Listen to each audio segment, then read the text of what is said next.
Hello friend, स्वागत है Siddharth study point पे। फ्रेंड मैं जब आज बात करने वाला हूँ यूपीएसआई को लेकर। जो यूपीएसआई में 2017 में वैकेंसी आई थी और 2021 में आई थी। ठीक है, 2016 में आई थी लेकिन 2017 में पेपर हुआ था और 2021 में जो पेपर हुआ था, इन सब के बारे में बात करने वाला हूँ। क्या किसका कट ऑफ था, क्या किसका कट ऑफ नहीं था। ठीक है, 2017 में बात करूँ तो इसमें 3300 प्लस पोस्ट थे और इसमें बात करूं तो 9400 प्लस पोस्ट थे। ठीक है, अब दोनों के बारे में मैं बात करूंगा। और इस बार जो 25 में वैकेंसी आया, दोनों का एवरेज आया करीब 4500 से ज़्यादा पोस्ट। ठीक है, इतना चीज़ आपको समझ में आ गया होगा। अभी मैं बात करता हूं जो 2025 में आई है सिविल के लिए वैकेंसी, मतलब जिसमें हम सभी लोग अप्लाई कर सकते हैं। टोटल वैकेंसी तो 4500 प्लस है, 4543 है टोटल। लेकिन इसमें क्या है, 4242 जो है ये सिविल के लिए है, जिसमें सभी लोग अप्लाई कर सकते हैं। और इसमें बाकी जो पद हैं वो क्या है, स्पेशल पोस्ट है।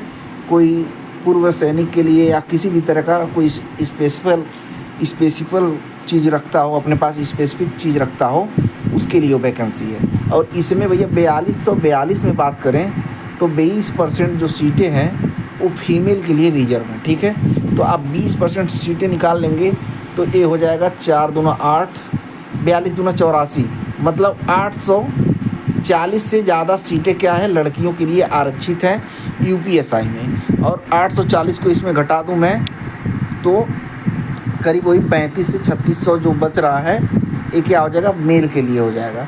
तो इसका मतलब ये समझ में आ रहा है कि फॉर्म तो पड़ने वाला है बहुत ज़्यादा और इसमें भीड़ भी बहुत ज़्यादा होने वाली है। इसमें करीब 30 से 35 लाख फॉर्म आने हैं। और आप देख सकते हैं कि लड़कों के लिए जो पद बच रहा है वो 3500 से 3600 बच रहा है। तो अब सोच लीजिए एक सीट पे कितना कंपटीशन होगा, इस बात को ध्यान रखिए। और जिस लड़के का अभी 60,244 वाले यूपीपी में हो चुका है भैया, वो सब भी आएंगे पेपर देने, क्योंकि उसका प्रमोशन कब होगा कब नहीं होगा, कब एसआई बनेंगे, दिक्कत है उसमें। इससे बढ़िया एक पेपर देंगे और सीधा एसआई बनेंगे। तो 60,244 में जितने भी ज्वाइन किए हैं, मैक्सिमम लोगों के पास ग्रेजुएशन होगा, सब लोग क्या करेंगे, अप्लाई करेंगे। ठीक है, तो इससे क्या हो जाएगा कि कंपटीशन और भी बढ़ने का चांस है, क्योंकि भैया जो 60,244 में है सब अच्छे ही लड़के हुए हैं, क्योंकि वो सब पढ़ने वाले थे तभी हुए हैं। और जिसका नहीं हुआ है वो और खुन्नस में बैठा हुआ है। तो कट ऑफ तो भैया काफ़ी ज़्यादा जाना वाला ही है, क्योंकि जो वैकेंसी है वो काफ़ी सीमित है। ठीक है, और फॉर्म की संख्या लगातार बढ़ के ही रही आएगी। ठीक है, अब बताते हैं कि इसमें और क्या कट ऑफ था। जैसे मैं 2021 की बात करता हूँ, 2021 में मैं देखता हूँ कि क्या कट ऑफ था डीबीपीएसटी या फाइनल कट ऑफ की बात करूँ तो देख लीजिए, जनरल कैटेगरी में 302 नंबर था, ईडब्ल्यूएस के लिए 285 था, ओबीसी के लिए 287 था, एससी के लिए 260 था और एसटी के लिए 223 था। और फीमेल में 278 था, ईडब्ल्यूएस का भी सेम था, और 263 नंबर ओबीसी का था, 233 एससी का था और 200 नंबर एसटी का था। ये क्या था, 2021 की बात करता हूँ। तो 2021 में कट ऑफ इतना ज़्यादा क्यों गया, तो उसमें क्या था कि 35% का जो क्राइटेरिया था उसको घटा दिया गया। जो 35% मिनिमम चाहिए हर सेक्शन में उसको घटा दिया गया था। और जो 50% का बाउंडेशन था कि ओवरऑल आपको 50% चाहिए, तो इस चीज़ को भी क्या कर दिया था, हटा दिया था। तो इससे यहाँ पे क्या देख रहे हैं आप, 400 में फाइनल कट ऑफ जो जा रही है 302 नंबर, तो एक कट ऑफ है मिनिमम। इससे ऊपर अभी कितना क्या पाए होंगे उसकी बात तो बाद में करेंगे। ठीक है, अब आते हैं 2017 वाली वैकेंसी में, जिसमें 3400 से थोड़ा ज़्यादा पद थे। उसके लिए जो जनरल की कट ऑफ गई थी 252 गई थी, ओबीसी के लिए 230 गई थी और एससी के लिए 227 और एसटी के लिए 243। तो आप सोचेंगे क्यों इतना कम कट ऑफ गया, तो भैया कट ऑफ इसलिए कम गया, ये पहली बार यूपीएसआई का पेपर हो रहा था उस समय, काफ़ी समय पहले। और इसमें क्या कर दिया था, 35% का हर सेक्शन वाइज का कंडीशन रख दिया था और ओवरऑल 50% का भी कंडीशन रख दिया था। मतलब 400 में आपको तो मिनिमम 200 नंबर लाने होंगे और उसके बाद हर सेक्शन में 35% नंबर आपको पाने होंगे। तो इन सब क्राइटेरियो का इफेक्ट पड़ता है। और उतनी समय कंपटीशन का भी भाई कोई उतना इम्पोर्टेंट नहीं था, क्योंकि 2017 और 18 की बात कर रहे हैं। और अभी क्या होगा चल रहा है 2025 चल रहा है, तो 8 साल में कितना कंपटीशन बढ़ा है, बहुत ज़्यादा बढ़ा है। तो इस कट ऑफ को आप बहुत ज़्यादा एथेंटिक ना मानिए, ठीक है। भले उस समय फाइनल चली गई थी, लेकिन भैया अब नहीं जाने वाली, अब 300 के अराउंड ही जाने वाली है कट ऑफ, ठीक है। प्लस माइनस इसमें 20 या 10 ले सकते हैं। तो ये थी और 17 वाली वैकेंसी की। अब मैं बात करता हूँ जो ये नई वाली वैकेंसी है 2025 के लिए। जनरल के लिए जो एज है 21 से लिए 31 है, ओबीसी के लिए 21 से 36 है, और एससी और एसटी के लिए 21 से 36 है। जनरल को भी 3 साल की छूट मिली है, ओबीसी को 5 साल मिलता है तो 3 साल ऐड कर दिया, और एससी को भी 5 साल मिलता है 3 साल ऐड कर दिया, ठीक है। तो टोटल 4543 वैकेंसी है। अच्छे से टारगेट करिए जो भी एसआई का तैयारी करना चाहते हैं। और एसआई में मेरा मानना भैया कि आप कम से कम 130 से 35 क्वेश्चन टारगेट करने का प्रयास करिए।